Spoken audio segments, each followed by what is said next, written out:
Bismillahirrahmanirrahim. Assalamualaikum warahmatullahi wabarakatuh. Alhamdulillah, kita bertemu lagi di channel kelas mengaji.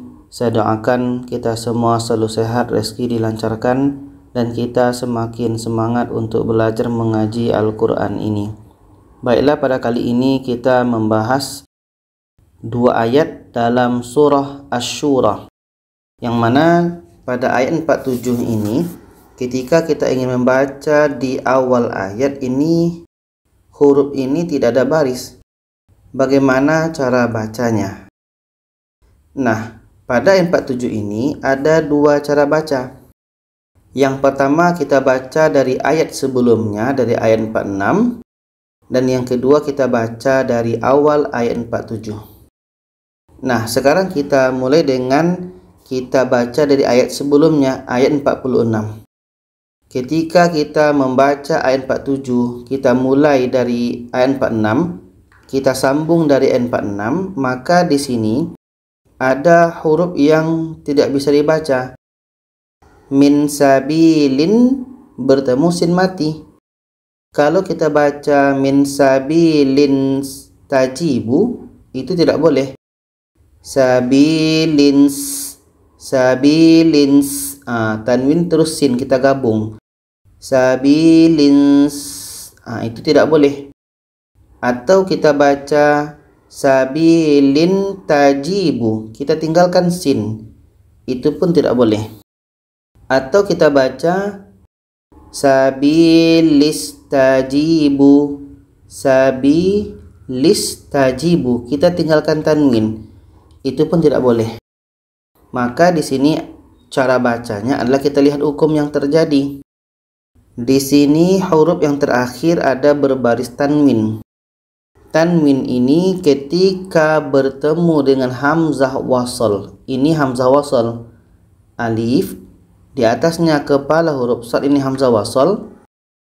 Ketika tanwin bertemu hamzah wasal, itu hukumnya adalah nun wiqayah. Ada yang sebut dengan nun iwad, ada yang sebut dengan nun wasal. Jadi kita lihat dulu penjelasan tentang nun wiqayah tadi. Kenapa disebut dengan nun wiqayah? Karena menjaga. Apa yang dijaga? Yaitunya agar tidak terjadi dua huruf sukun, tidak terjadi dua huruf mati. Macam tadi kan ada dua huruf mati, ada tanwin bertemu dengan sin. Sin itu ada pula hamzah wasal, situ mati. Jadi supaya tidak terjadi dua huruf mati, nanti masuk dalam pembahasan nun wiqayah. Dan juga dibahas dalam judul iltiqa sakinain, bertemunya dua huruf sukun. Ada yang menyebutnya dengan nun iwad, maksudnya ganti. Kenapa kita ganti? Yaitunya ketika tanwin bertemu hamzah wasal, diganti harokatnya itu dengan harokat biasa. Nanti kita akan lihat harokat apa yang diganti. Dan ada yang menyebutnya dengan nun silah atau wasal, sambung. Apa yang kita sambung? Yaitunya huruf nun hanya ada ketika bacaan disambung. Ketika tanwin tadi bertemu dengan hamzah wasal, itu kita akan menggunakan huruf nun. Bagaimana ceritanya? Kita lihat ayat tadi. Jadi ketika tanwin bertemu dengan hamzah wasal, itu hukumnya nun wiqayah. Bagaimana cara baca nun wiqayah? Yaitunya tanwin ini kita buang satu barisnya, kita ganti dengan nun yang berbaris di bawah. Ganti itulah makanya ada yang nyebut dengan nun iwad. Bertemu dua huruf sukun ini satu, ini satu. Sedangkan yang sambung tadi ini, untuk supaya bisa dibaca, maka kita letakkan nun di sini. Makanya ada yang nyebutnya dengan nun silah atau wasal. Ketika tanwin bertemu dengan hamzah wasal, itu hukumnya nun wiqayah. Cara baca nun wiqayah, tanwin itu dibuang satu barisnya seperti ini, tinggal dan kita ganti dengan nun yang berbaris di bawah. Akhirnya dibaca seperti ini. Kita coba baca dari sini.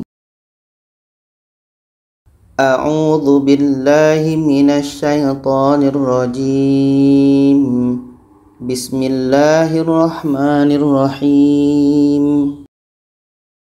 Wa may yudlilillahu fama lahu min sabilin istajibu li rabbikum min sabilin istajibu sabilin istajibu. Nah, itu cara yang pertama, kita baca dari ayat sebelumnya. Dan cara baca yang kedua, kita baca dari awal ayat. Seperti yang kita tahu tadi, ini adalah hamzah wasl. Alif di atasnya kepala huruf shad, ini adalah hamzah wasl. Cara membaca hamzah wasl, kita lihat kaidah umumnya. Ketika huruf yang ketiga berbaris di atas, maka hamzah wasl berbaris di bawah. Jadi kita lihat huruf yang ketiga. Dan ketika huruf yang ketiga berbaris di bawah, maka hamzah wasl berbaris di bawah. Ketika huruf yang ketiga berbaris di depan, kayak ini di depan, maka hamzah wasl berbaris juga di depan. Dan ketika hamzah wasl terletak pada alif lam, maka hamzah wasl berbaris di atas. Maka yang kita lihat ayat tadi masuk dalam kategori ini. Huruf yang ketiga berbaris di atas, maka hamzah wasl berbaris di bawah. Kita lihat ayatnya. Huruf yang ketiga, 1 hamzah wasl, 2 sin, 3 ta. Huruf yang ketiga berbaris di atas, maka hamzah wasl ini berbaris di bawah. Kita baca. Istajibu li rabbikum min qabl. Istajibu.